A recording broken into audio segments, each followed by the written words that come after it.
Pour le tour de tête, positionnez le centimètre sur la bosse arrière du crâne, passez-le au-dessus des sourcils. Ce qui nous donne dans ce cas 58 cm.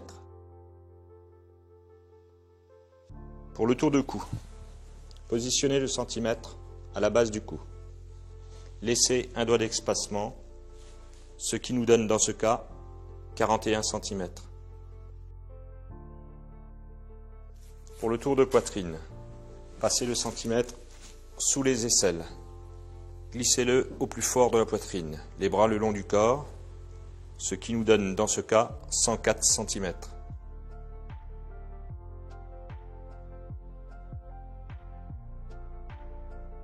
Pour le tour de taille, positionnez le centimètre pointe de la hanche, laissez glisser devant, ajustez, ce qui nous donne dans ce cas 85 cm.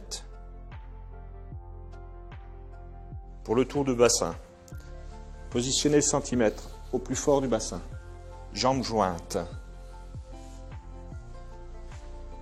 ce qui nous donne dans ce cas 106 cm.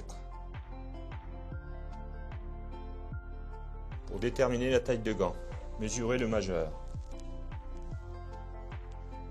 Dans ce cas, 10 cm, ce qui nous donnera une taille de gant numéro 10. Pour la longueur de manche, positionnez le centimètre tête de l'os, 1 cm au-dessus. Déroulez-le le long du bras, jusqu'à la naissance du pouce, ce qui nous donne dans ce cas 74 cm.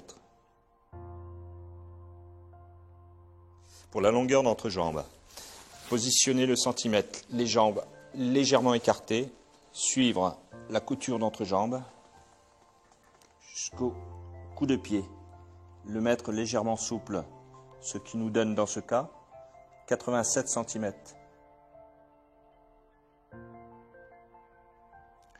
Pour la longueur de veste, déterminez la vertèbre la plus ressortie.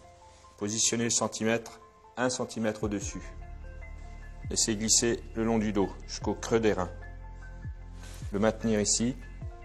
Glisser sous le bassin. Ce qui nous donne dans ce cas 78 cm. Pour la largeur de carrure, positionnez le centimètre au pli du bras. Appliquez-le à la colonne vertébrale. Allez jusqu'à l'autre pli du bras, ce qui nous donne dans ce cas 43 cm.